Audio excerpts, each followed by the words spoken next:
What's the most unusual thing you missed about new theatre? Well, our most unusual thing is actually a feline called Mouse. She has been known to make appearances on stage when she really wasn't expected, particularly when you're doing auditions for seduction scenes on couches, and she decides to get in the middle of somebody just as they're about to move in for the moment.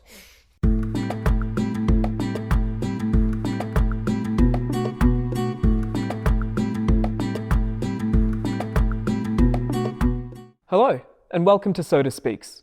I'm Manon Luthra, and joining me is the much-loved Artistic Director of New Theatre, Louise Fischer. Louise, how are you? I'm very well, thank you.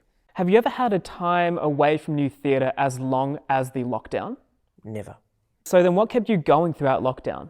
I read a lot more plays. I saw a lot more online, like National Theatre Live. I finally bit the bullet and subscribed to one of the pay services and just, tried to keep a routine together of even doing yoga, that sort of thing, just to make sure I didn't go stir crazy. You've got a show in development right now, is that right? Neighbourhood Watch, yes. How far along were you before the pandemic hit? We were closed opening night.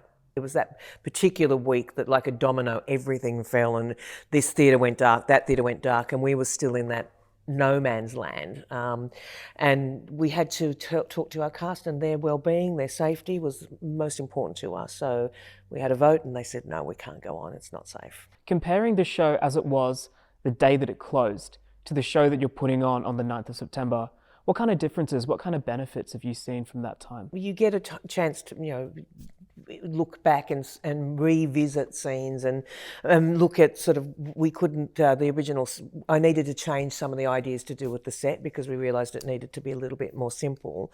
And so we were able to kind of tease it out to be a less realistic set so that it gave us a little bit more opportunity to play with the ensemble in some of the scenes. So yeah, I think it was just bringing the ensemble in, which was fantastic. Are you at that stage with other shows in your 2020 season? We have one in rehearsal and one in auditions. What shows are they? Our own adaptation of Animal Farm, and the other one is Picnic at Hanging Rock. How do you see Covet impacting audiences and their enthusiasm for theatre? My hope is that they will embrace it because it's like being able to go back to a restaurant. It's being able to go and see a film and just also connect with other people that across a 1.5 distance seating, but to be back in that cultural experience because it is, people do not, they underestimate the value of what the arts does for our community and society. And for that community, what is the way forward? Where possible, where safe and where you feel comfortable is coming and supporting theatre or art galleries, music, live music where possible, because those people have been struggling and doing it so very hard. And of course, so many other people in other industries are, but I think we know arts has been forgotten financially, and it's our life force. And I think what we can do is either support or donate.